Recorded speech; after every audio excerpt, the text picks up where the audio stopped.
I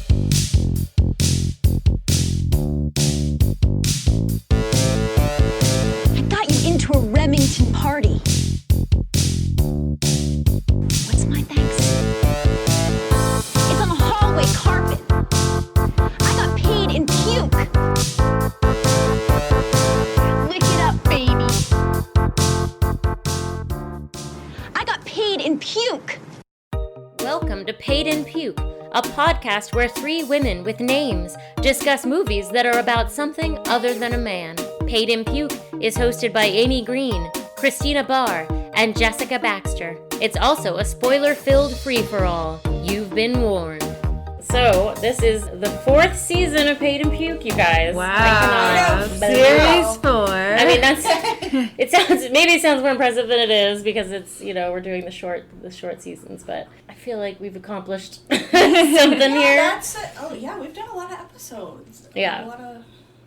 And this is our first episode in person since the quarantine. So our whole last season was all quarantine, all Zoom. Ugh, yeah. And that had its own challenges. And we are now in the whatever phase. What phase are we in Seattle? I think we're still phase 2. Phase Still 2. the same. Yeah, it feels like it hasn't changed in a long time. It has not. In a few months. I think there would have been too much backlash if we actually went backwards. So I feel like they just... we're just not going to say anything, but don't do any more stuff. We would have gone backwards. I think we would have gone backwards. But I feel like now we're pretty leveled out. But they're about to start school. And even though it's not going to be in person, I feel like there's still going to be a spike in the fall. Yeah, it feels like some crazy shit's about to go down. Yeah. I don't know. Yeah. Not to mention the... Right. So I'm sure this chaos has only just begun, but... At least we can see each other's faces in person, which I know we can see each other on Zoom, but I don't have to look at my own face, which is I know. so distracting. I thought about, looking at my own face when I'm talking to people is a weird thing. I prefer IRL. Right. I'm like constantly moving my hair. Yeah. Wait, both of you need to be on this side. I know, I need to change the angle of my face. Right. Gotta adjust the computer screen, all that shit that doesn't really matter, but you can't stop looking at it. Yeah, and we're trying out a new location today. We're at Christina's house. We normally are at my house, but we're just trying different things. It's funny because we showed up here because we'd had a nice little pizza party in the backyard at Christina's, and it was so quiet and nice, and I live right next to a freeway, so outside is always very loud. And I just felt so relaxed, and I was like, this is great, we should pod here. When we do our next season, we should pod outside, and we get here. And then as soon as we start setting up the stuff, the neighbor starts hammering. And Andrew checked it out and was like, it looks like he's doing a gutter project. Maybe it'll be over soon. It didn't matter because then another neighbor started up his lawnmower. And we were like, fine, we get it. We'll go inside. Yeah, I guess on a beautiful Saturday afternoon, everybody's not just inside. Yeah, everybody wants to be outside. Yeah, so we're trying this out. I don't know. Someday we'll find the perfect location for audio recording. It might actually be an audio studio. I don't know. Maybe I could set one up in my house because who knows when everything will be the way it was. Probably never. But anyway, we can still talk about movies, and I'm very excited to talk about Jezebel, which is a 2019 film written and directed by Numa Perrier, starring Tiffany Tenille and Numa herself. And it's the story of a 19-year-old woman named Tiffany who finds a job as a webcam girl in the burgeoning 90s online adult entertainment industry in order to help make ends meet in the tiny apartment she shares with her siblings and her sister's boyfriend. It's a semi-autobiographical story with Tenille playing young Numa and Numa playing her own big sister, Sabrina. Hi. I'm here about the ad in the paper. What's your name? Tiffany?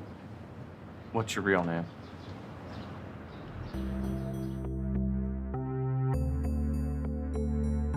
Internet models, nudity required, great pay. Just show off a little bit. Make money, you can do what you want to do. Then I can stay here? You can do what you want.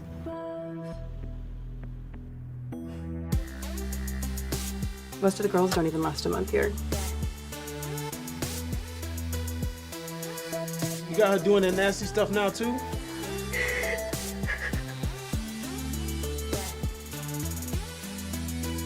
You don't stick these on people's doors who pay the rent. Well, maybe if you work sometime, it will be paid.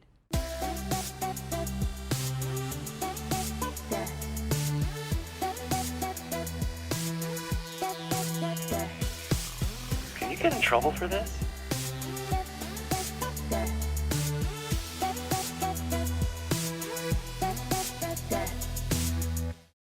I did not know the filmmaker was Sabrina, and I loved Sabrina. Yeah. One of my notes is more Sabrina. I've got lots of fun BTS info. good. But I first found out of this movie when it was about to be released. I think it was for South by Southwest. I haven't gone to South by Southwest in years, but I have reviewed films during South by, because you can do that now. It's nice. You don't actually have to go to, even before quarantine, you could cover film festivals remotely, starting a couple years ago. So that's nice. Anyway, I watched this movie and I fell in love with it and was recommending it to everyone. And then it came out on Netflix a couple months ago. That seemed perfect for the pod, so here we are.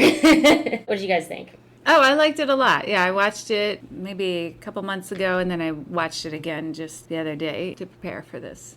Yeah, there was a lot I liked about it. Yeah, I loved it. I thought it was really similar, like the way it was filmed. It kind of reminded me of the Florida Project a little bit. Like, you have this bird's eye view into these people's lives, and they're trying to make ends meet and just live day to day. And I really enjoyed it. And then the relationships with the sisters was a really cool story between the two sisters and how they related and how they were trying to support each other and love each other, but also survive at the same time. And support other people in their lives And who other are people, yeah, putting in their own. Do all the heavy lifting. Yeah. Right, yeah.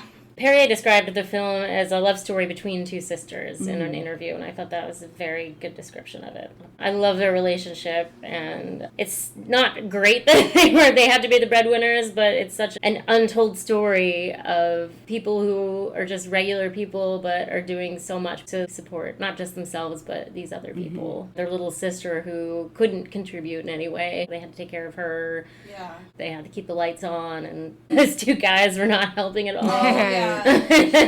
So in actuality, Numa did share a shoebox-sized apartment with her sister, brother, and her sister's son and boyfriend in Las Vegas. And one of my fun BTS facts is that this was the same apartment complex where she lived at the time. Oh, with her wow. sister. She said she was pleasantly surprised to see that it hadn't changed at all. It was basically untouched by time, this apartment. It looked exactly the same. And I love all the little tricks that she uses to film inside the space, because you know it's small. Like, I love that shot in the bathroom where it basically seems like the camera's in the medicine cabinet. Maybe that is where it was, where it has like half the frame blurry, like a little spy camera into the bathroom. Yeah. And I also really loved how the bathroom was the one refuge for everyone in the apartment. Like, yeah. it was the only place anyone could go and not have all their business aired. Right. Everyone's kind of on top of each other. Yeah. I have a question. I thought the little girl was supposed to be Sabrina's child, but was she the younger sister or? I thought she was supposed to be the sister. Okay. I think she's...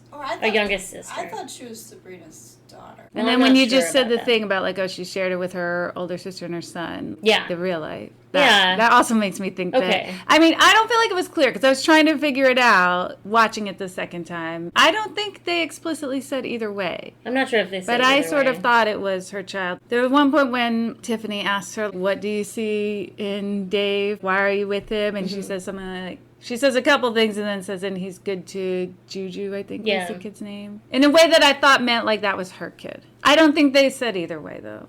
Yeah, I don't know if they did. They were always talking about their own mother who died at the beginning of the film, and that's how they kind of all ended up together, which is also based on real life events, and is the reason why they all lived together in real life, is just because they were all kind of banding together after their mother, who was the breadwinner before, passed away. And I feel like they were all referring to that woman as mom. I mean, it doesn't matter all that much, because it's like, she's a little girl that needs to be taken care of, and that's all you need to know, really.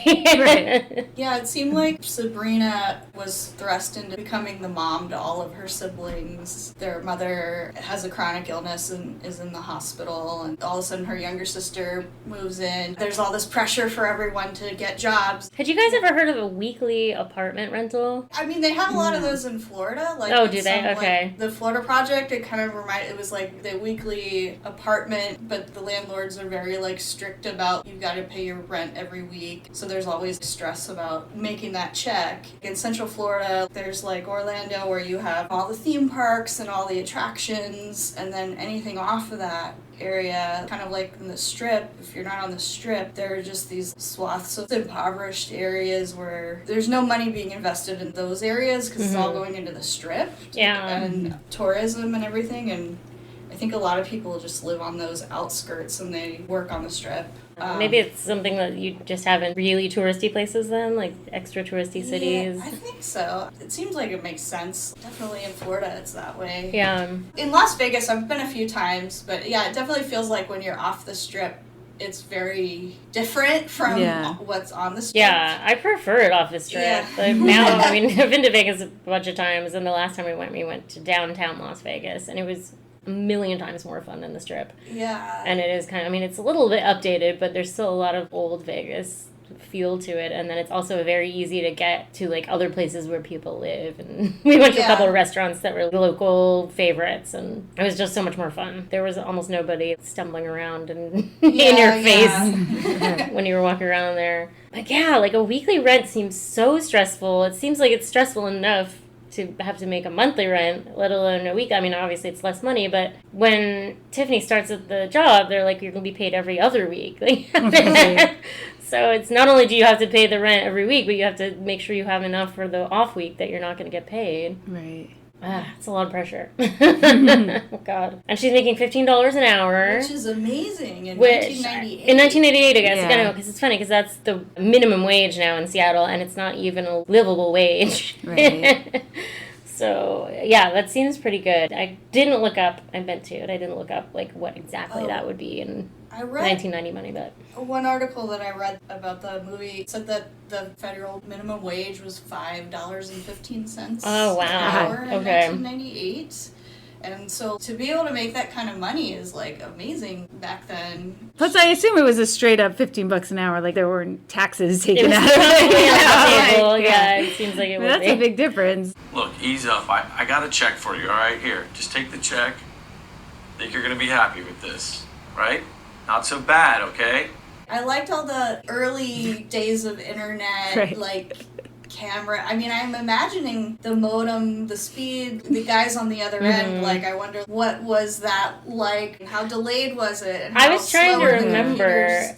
Numa never shows you what the guys are seeing, but I do remember a little bit of what early internet porn looked like. At least I never did cam girl thing, but I definitely saw like porn clips, and they were very shaky. And basically, it was like looking at, what do you call it, when you just see like a series of stills. It's not exactly animation, but it's just like a series of stills that kind of tell a story. I think there's a name for that. It's like Ken Burnsing it or whatever.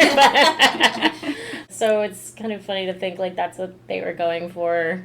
So you're just going to move back and forth like that, move your body around, and it's going to look like it's actually going inside you, but it's not. And there's a huge delay, so they won't even notice. I mean, none of it's real, but it looks real, and that's really all that matters. Okay. Really sell it. But yeah, sure. Because there's no sound, so they can't actually hear what we're saying, so you could be calling them ugly fucks, and they'll have literally no idea. Ugly fuck. They'll never know. That's what the guys wanted, was like pixely boobs and I guess human connection, though. Yeah. Like the difference between that and going to a strip club is you don't usually have like a long conversation with a stripper.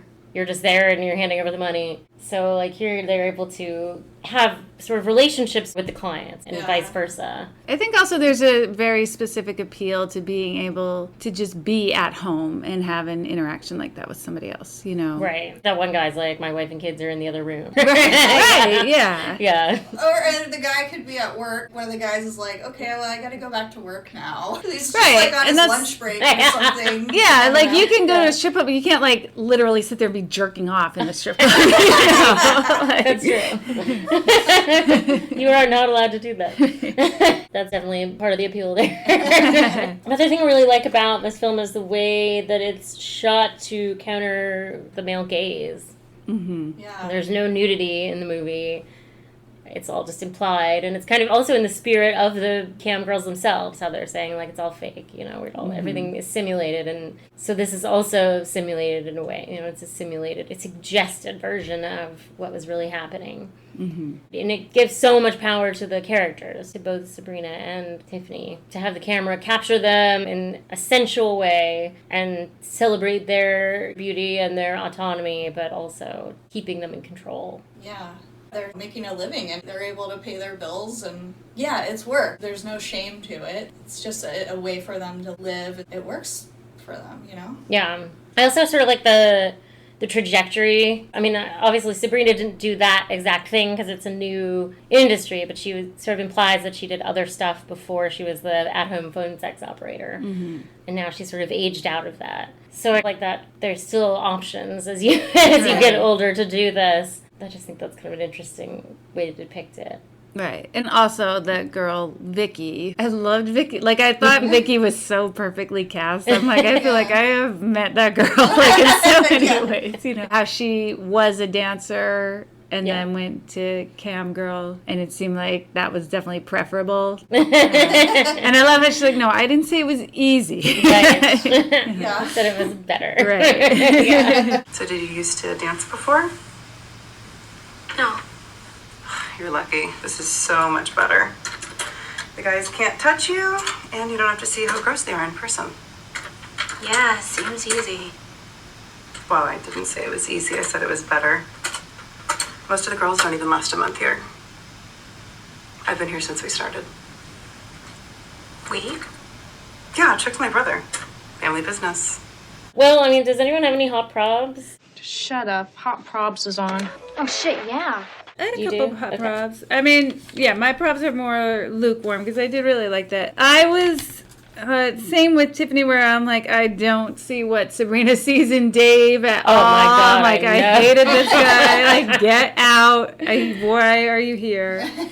That was my hottest of hot probs. And then also, I wish they had shown when the guy calls her the N-word on the thing, they're going, okay, we get called things all the time.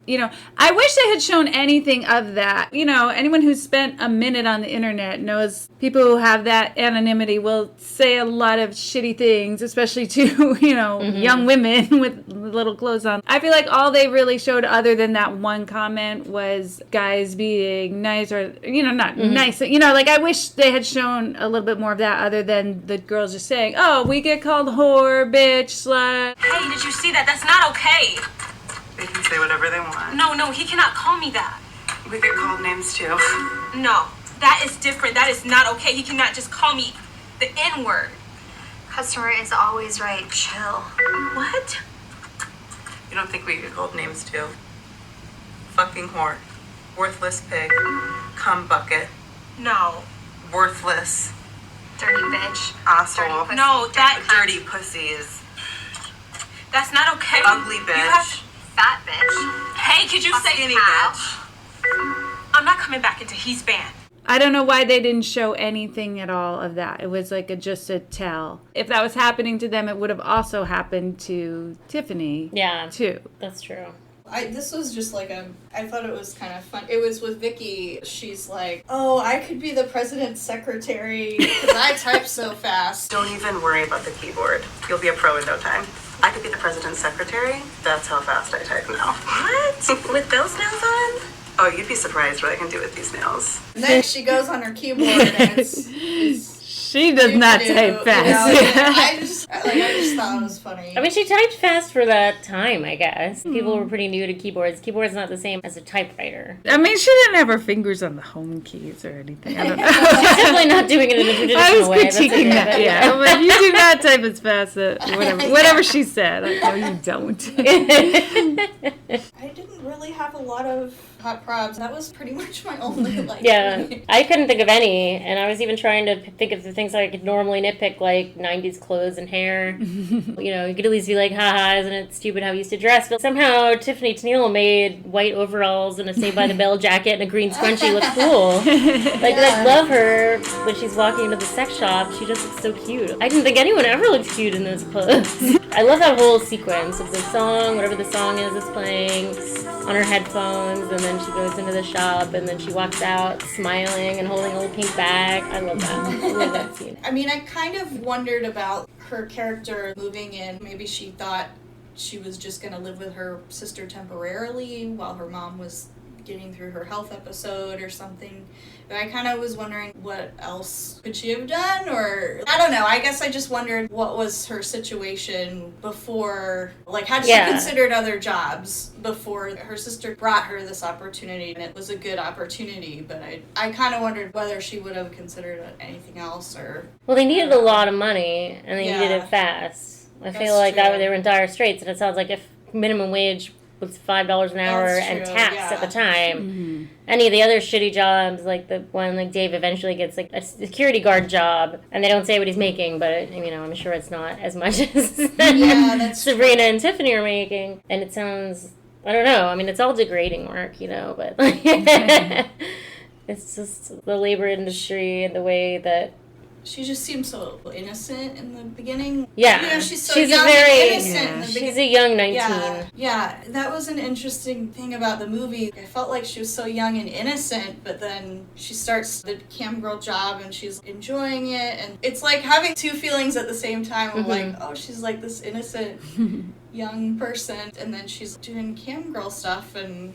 having a good time and making good money and feeling independent, but also the people are shitty that she works for, and she doesn't know that the boss is reading all of the chats. The chats, and is shitty about not wanting to ban the guy who says the N-word. Because he says freedom of speech. Right, and it's like, so it's kind of not what that means. Tell you what, how about this? They use the word, we warn them. They do it again, we ban them. That's the best I can do. It's freedom of speech. It's the law. That's all I can do, all right?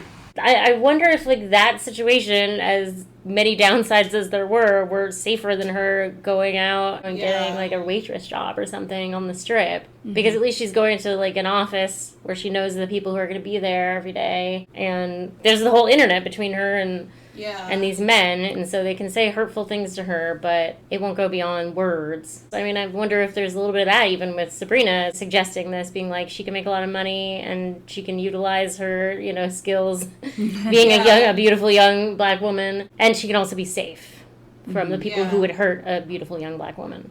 Yeah. And the worst thing that can happen to her is she gets a little cheated by her boss, or although that scene where she tells her to take off her clothes and spin around is kind of painful to watch. Yeah.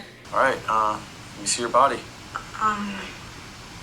Do you want to work or not? Yeah. All right. Lift up your bra. Yeah, I mean, I know it's a visual medium.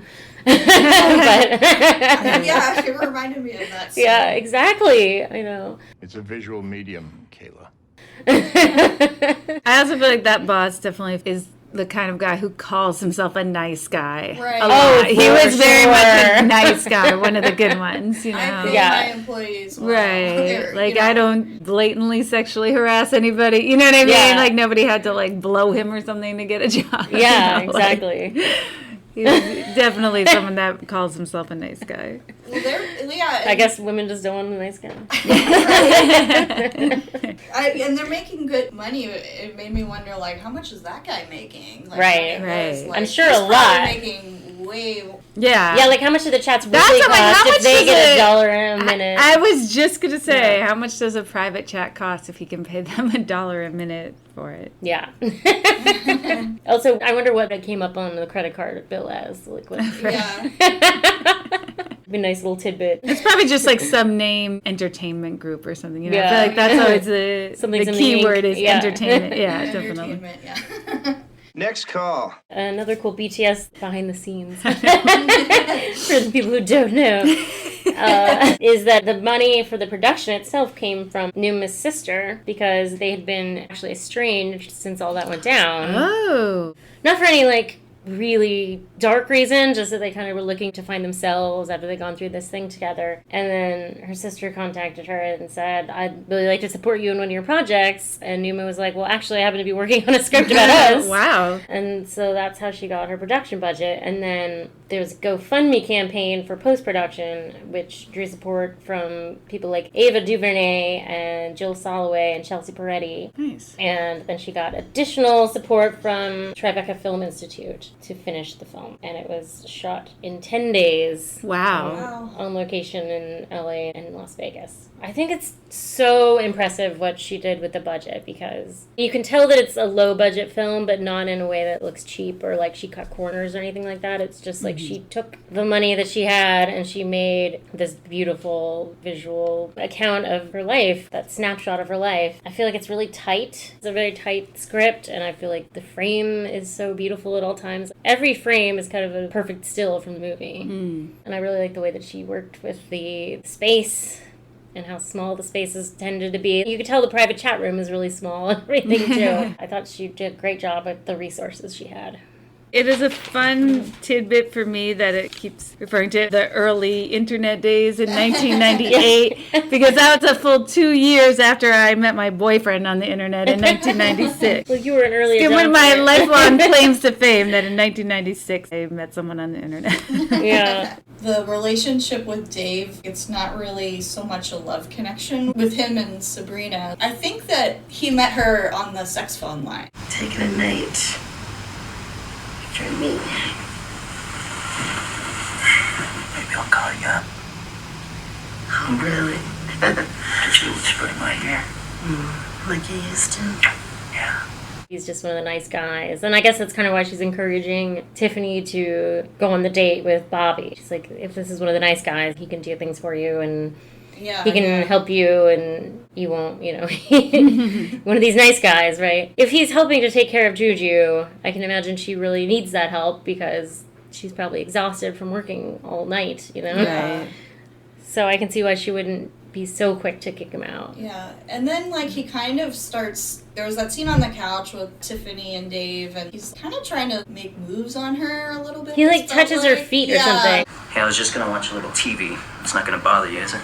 It's fine. Damn, girl, you got some tiny little feet. So what do those guys on there want you to do anyway? I don't know. What did you want Sabrina to do when you used to call her?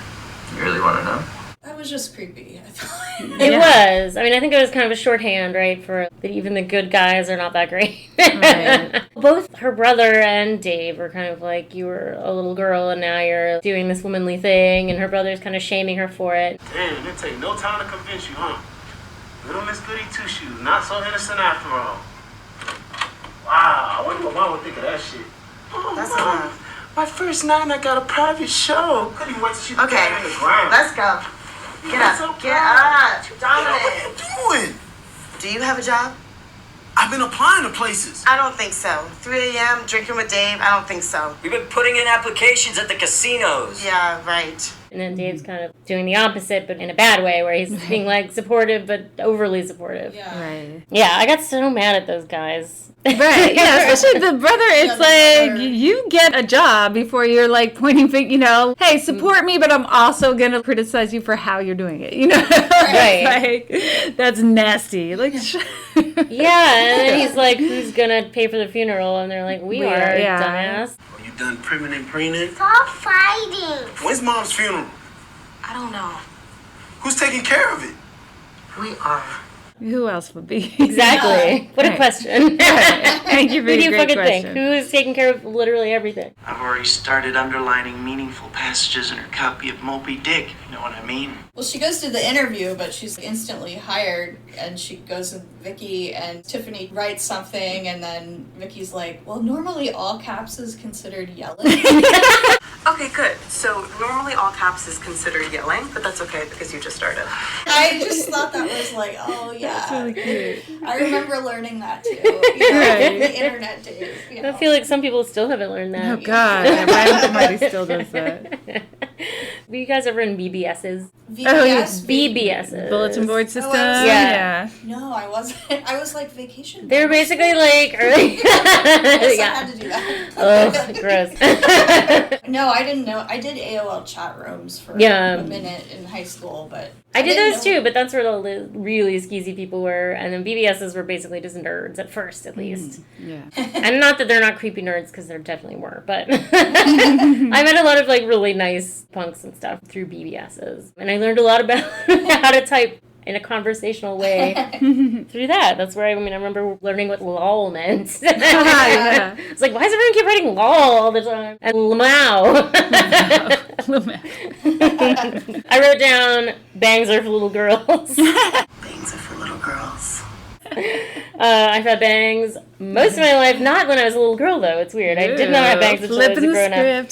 I just thought it was funny. I don't know. I think there's something to be said for Betty Page pinup style bangs, but she does look really beautiful in that wig. That was such a good scene. It was just like, she just sort of like transformed. That's for me?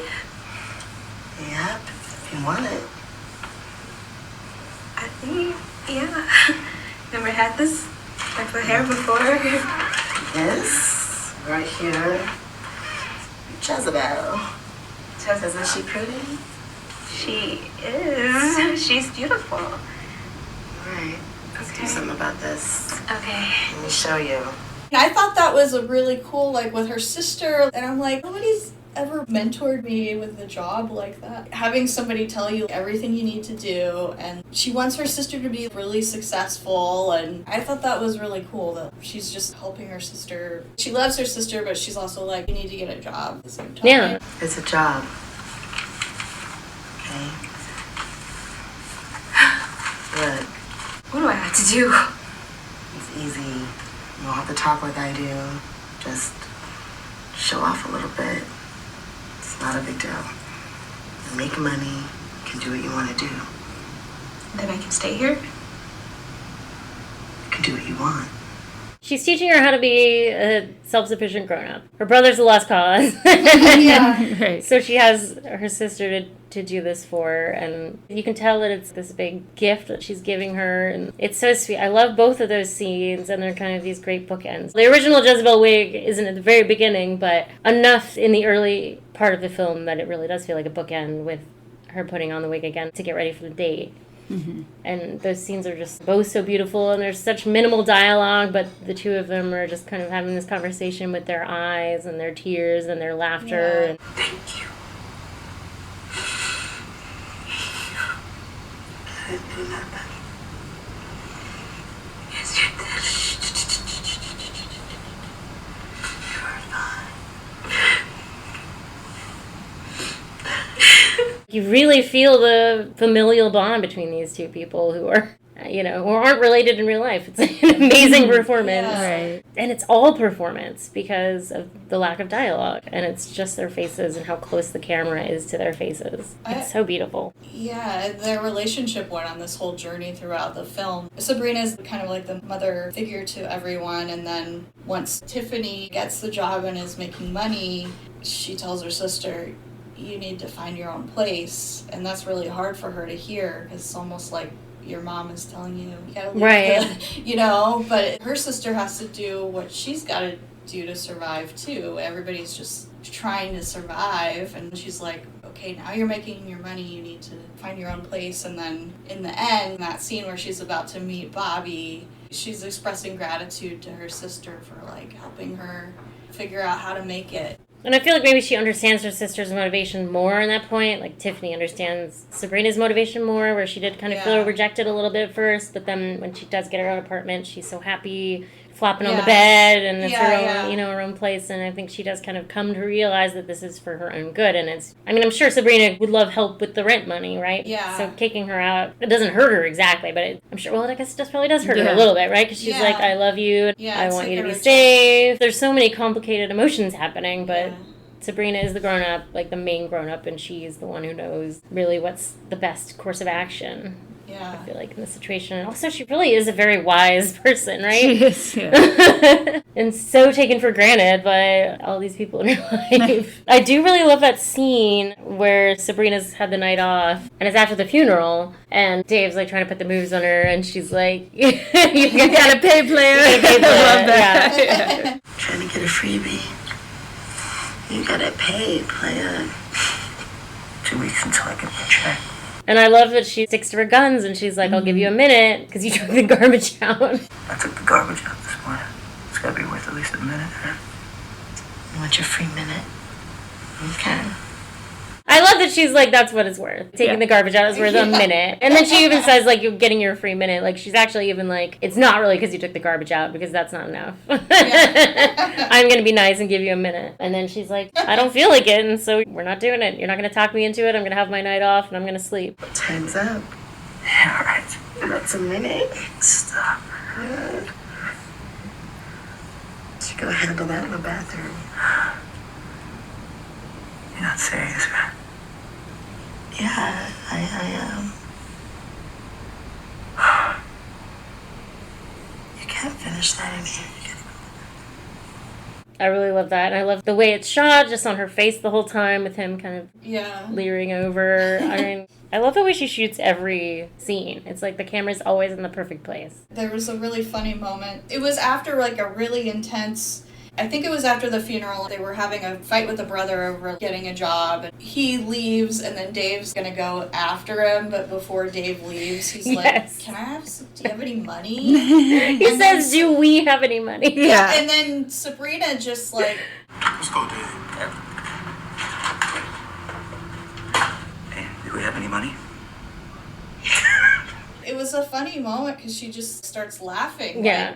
Like, are you fucking kidding me? You know? She's a fucking saint, because she's like, she doesn't even say, are you fucking kidding me? She just says it with her laugh. And then she's like, just leave. What? We gotta catch the bus to get some breakfast? Just please leave. Please leave, Dave. That's a no? Just go. Okay? Because, like, if you don't leave, I'm going to lose my shit on you. Yeah, she's got the patience of a saint. It's amazing. And then he's like, so that's a no? Like, yeah. Do we have any money? That's such a great line, because it's so indicative of the whole attitude of the men. Like, oh my God. Yes, I have been asked for many years asked, did we pack? Did we do we? It was a royal we. Right. And I'm the fucking royalty, because I did it. Right. Oh, yeah. And I have responded to that sometimes with, I don't know, did you? That didn't go over so well. Yeah. Did we? I don't know. Did you? Amy, you already said this one, but it was from Vicky. I didn't say it was easy. I said Yeah. it was better. Yeah. I love that line. I also love how so often you could see in the chat when it would just say ass. Oh, yeah, I wrote ass. I wrote down ass. Yeah. And ask please ass was. I guess they were supposed to be sort of fetishists. Most of their clientele were fetishy people. People who have a specific ass fetish. Yeah, what is up with that one guy who had that woman lie down for 45 minutes? Yes. She has this guy. He does 45-minute privates with her, just with her laying flat down. Wow, that's it? Yep. Sometimes I fall asleep in there. There it is. What fetish is that? Is that like a corpse thing? Like a necrophilia thing? That would be fun. You just kind of like... 45 you minutes. seem stoked about it. Yeah. She's like, sometimes I fall asleep. Yeah. Nice. That sounds like a really good gig. It does sound like a really good gig. I'm sure she had to pay her dues to get there, but now she's like, I'm not giving this shit up. This is great. I also I kept getting a busy signal. Yes, I was busy. I kept calling and getting a busy signal. Yes, I was busy. But I do really love how Tiffany comes into her own with Bobby. You know, at first she's kind of timid, and then she kind of like learns that he wants to be told what to do, and he wants to be domed, basically, and then she takes to it, and she's like, that's right. You don't have private chats with anyone else anymore, and you're mine from now on. Do you forgive me? No, I don't forgive you. But I'll tolerate you. I'll never get a show with anyone else again. That a slave boy. And I love that it's you're mine, not like I'm yours, but like you belong to me now and you're under my control. I love that she gets it and starts flipping the script in that way. I wrote down, don't mess up your wingtip. That line made me cry. Don't mess up your wingtip. It's such a very sweet sisterly moment of like, we're all crying here, but I just did your makeup perfect. And it did look really nice. I also wrote down, how was the funeral? Because that line, I was like, what? What a question. How was the funeral? It was okay. It's over now. How the fuck do you think the funeral was? We had to take the bus there, so. Right. It wasn't great. I also liked and had a little note about when he goes, shave that, this isn't the 70s. Did they have like pube hair extensions in the 70s? Like, why is it always the 70s? Is the code for like giant bush, you know? Like, is it the only decade where people didn't shave or wax at all, you know? I guess so. I mean, it's just a funny, well, I mean, maybe before that they didn't time. either, but you also just didn't generally see bush before that. Like, Maybe the 50s housewives were not necessarily getting Brazilians, but no one was seeing their puss. I don't know. Yeah, the 70s are kind of referenced a lot with that. I think it's mainly because of the joy of sex in that book. And I mean, those were illustrations, but they did draw extensive body hair on everybody. Maybe people are just known for being hairy in general in the 70s, you know? Not just in the pubic area or something. Well, definitely like armpits and stuff too, yeah. Right. Yeah, maybe that's it. All natural. I also wrote down, there was a clip, I forget where it was, but there was just a clip of some internet video. It was like an ad for live lesbianism. Not only has our newfound lesbianism enhanced our friendship, but you've unleashed a whole new world of sexuality. Well, ladies and gentlemen, I bring you live lesbianism. Such a funny pitch. Yeah. See live lesbianism. What else does a suicide need, huh? Now, if you'll excuse me. What do you think was up with those strippers? You could tell that it was a shady deal by the way they were talking. Mm-hmm. But, like, what was the shade, do you think? You what mean was like those... This the porn stars. Yeah. We wanted to talk to you, for real.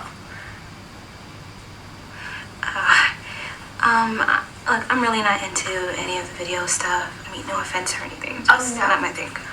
We totally get it. But we only do stuff together. Like, that's it. Yeah. Listen, we're gonna start our own site, okay? Completely run by us. Girls only. Yeah, we know Chuck can be like total skis. So, Chess, what do you think about coming to work for us? Yeah, they were coming in to visit adult film stars that came to check out the operation. I think they were on camera for a little bit, and they were kind of like scoping it out because they want to start their own operation, and they were trying to get Tiffany to work for them. So you're basically just there on like a reconnaissance mission. I think so, because like the brother and sister in the scene later were like, oh man, we let them in here and now they're gonna start their own thing. Bitches. Oh my god. We let them in here for a week. One week. Fucking crazy. And then it kind of turns into a negotiation with Tiffany. Yeah. I loved how she was holding her own. Like, she actually stands up for herself. She knows how valuable she is to the business and the other. She's like, I'm a niche for you, and you guys, like, you need me, because they were basically asking for her to come back. Yeah, I thought that was really cool. She stands up for herself and her worth. How about $17 an hour? That's more than anybody else makes. Very generous. No, that's not gonna work for me, Chuck. There's people in this industry that will take advantage of you and they will fuck you over and fuck you hard. All right, I'm looking out for you. Thank you for your concern, Chuck. Do we have a deal or not? Let's keep it between us. But yeah, I don't even want Vicky to know about this. All right? And no more guys using those words. That word. Kind of following her sister's advice, like, these people are not your friends, you know? Totally. They're making money off of you. Yeah. And so I think that they were just trying to do a reconnaissance and start their own business. Yeah. Was all women owned and... But do you think that that was really what they were doing, or was there some other nefarious thing going on? Well, I think that's what they were doing, but they couldn't necessarily deliver on what they were promising. You know, like, that was my sense, that they kind of gave this hard sell that felt a little shady, and it was just maybe like they didn't totally know what they were doing and how they were going to really make their money and whether they'd really be able to pay her $20 an hour and all that, you know. Right. That was my sense. I mean, I don't know, but that was kind of my interpretation, was they will do that if they can, but they don't necessarily really know what they're doing. I mean, it definitely seems like the internet, it's kind of like Boogie Nights. That movie is all about how porn used to be like, there was a director and a story, and it was all shot in film, and that's dying. Porn is going to be all video. This is a big opportunity for people. Amateurs are kind of like the new thing. You don't have to have the stars. And then with the internet, it's like, this is another big opportunity, and it just seems like they're wanting to make a lot of money, these porn ladies or whatever. And you don't have to fuck anybody. Yeah. And then Sabrina, with her sage advice, again, is like, well, just because it's all women, it doesn't mean it's good. She's just looking out for her sister. Yeah. You're better to be an independent contractor, I feel like, is what she was kind of trying to say there. Because if you go work for these other people and burn this bridge, then you don't want to be stuck. Yeah. Not making any money from anywhere. I do really love that scene where she's like, they were going to offer me $20, and then they kind of try to shame her, like, you're so stupid. I wish I made $20 an hour. Like, they do that on stage. Like, yeah, me too. Like, that guy doesn't make $20 an hour. Right. $20 an hour.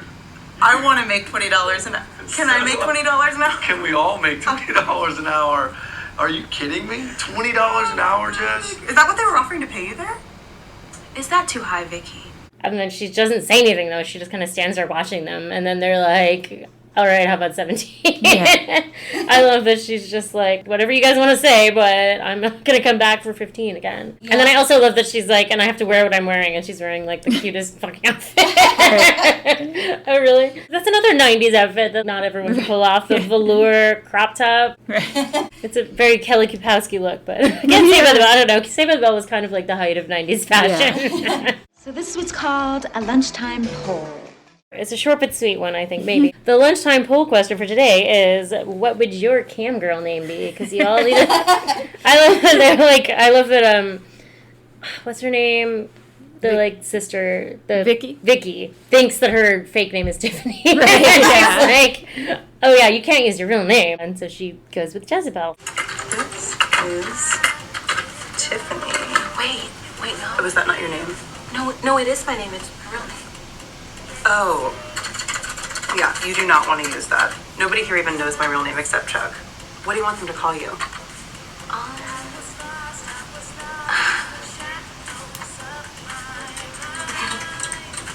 Jezebel. Okay. What would your cam girl name be? Mine, maybe it's just cliche, but I would be Candy. Aw, with an I or with a Y? Like Candy? I understand that's why he changed it too. Actually, I'm so torn between Candy with an I or Candy with a Y. It's a big decision. But doesn't everybody like Candy? I mean... Yeah. There's a lot of puns you could do with that. Oh, yeah. Last name. Oh, yes. Oh, my God, that's so fucking cute. Oh, my God. Oh, yeah, you gotta do that. With an I, I think it has to be with an I. I would be good, yeah. You gotta pay tribute to Jennifer Tilly. And then people will take you seriously. Yeah, exactly. And Candy. Oh, yeah. That's so cute. I love it. Aw, that's so much better than mine. Aw. Well, my first thought, I have one friend who calls me Sexy Freckles, and I was like, oh, maybe that would be my cam girl. But it wouldn't really be, but I just sort of wanted to throw that out there. Or just Freckles.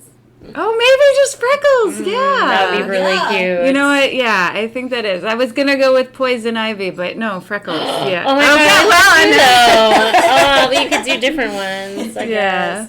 If you worked at different places. But I love it. Freckles is so cute. I love Poison Ivy, too. That's really cute. Depending on how saucy you're feeling that particular night. Well, when I was a kid, we talked about before that I did not like my name ever, Jessica. That's why I go by Baxter mostly. And my mom told me that she was thinking about Matilda as my name. Ooh. And I was so mad when she told me that she didn't pick it as my name. And then I was like, can you call me that now? And she was like, no, your name is Jessica. You told me you wanted your name to be Jessica. So, and I've always loved that name, Matilda. So, I'd be Matilda. Nice. Yeah. Okay, cool. Right. Short but sweet. How very. I feel like I want to do this every episode this season because I love looking at our statistics and seeing where our listeners are from. And it doesn't tell me, I wish it told me what episodes are downloaded from what places. Because I think that would be interesting. Oh. Unless I just don't know where to find it. But It does say where episodes are downloaded from and how many episodes, but it doesn't say which ones. So I want to give a shout out to our small listenership in a different state every episode. So fun. today I want to dedicate this episode to our 4 listeners in Missouri. Oh, nice. I have a soft spot for Missouri. My sister-in-love, Erica, is from, well, she's from originally Lawrence, Kansas, but she's moved back and forth between Kansas and Missouri a lot. Oh. She doesn't live there anymore. Though, Okay, so it's not her. It's not her. Okay. No.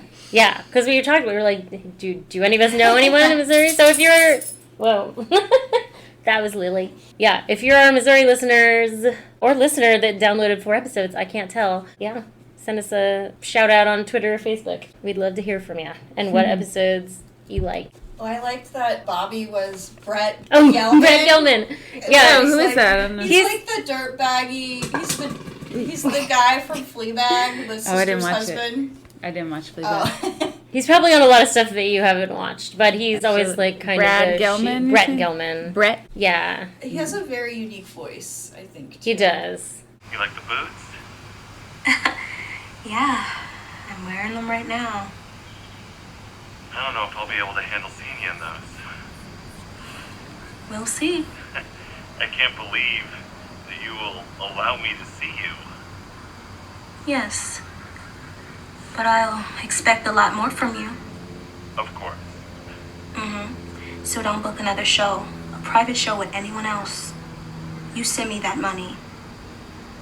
$5.95 a minute times 90 minutes.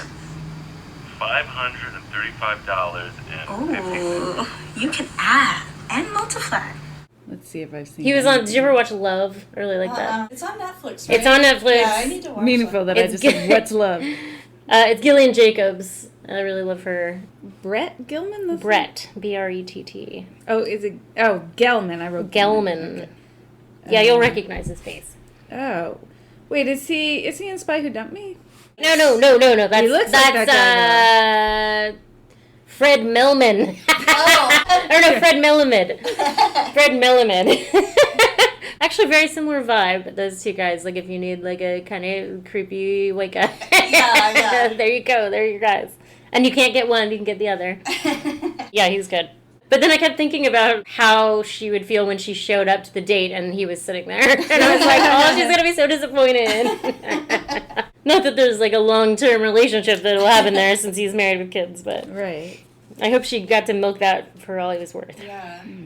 I read an interview with Numa, the director, and she said she has a production company, House of Numa, and it mentioned how she wants to fund other female directors of color, and it doesn't need to be like a lot of money to make a film, because she made this movie on a shoestring budget, and if you get your film completed, you have this body of work you can show and be able to further your career and opportunities. So I thought that was really cool that she wants to focus on helping other female directors of color. That's awesome. She obviously has a lot of expertise in that regard because she made such a beautiful film for little to no money. So she's a perfect guide for that. That's great. And I'm very excited about anything else that she might be doing. Oh, that was one thing I was going to say. I was trying to figure out what she was going to do next because I liked this movie so much. And the only reference I could find was in one interview she said she was working on a feature for a major platform, but I'm sure she's under contract to not say anything else about it at this time. And then she's also working on another personal project called Blood Mother, which is a thriller that is another true story of how she reunited with her birth mother in Haiti. Ooh. So that sounds very exciting. Sounds sounds like she's got a lot of really fascinating personal stories to tell. She's had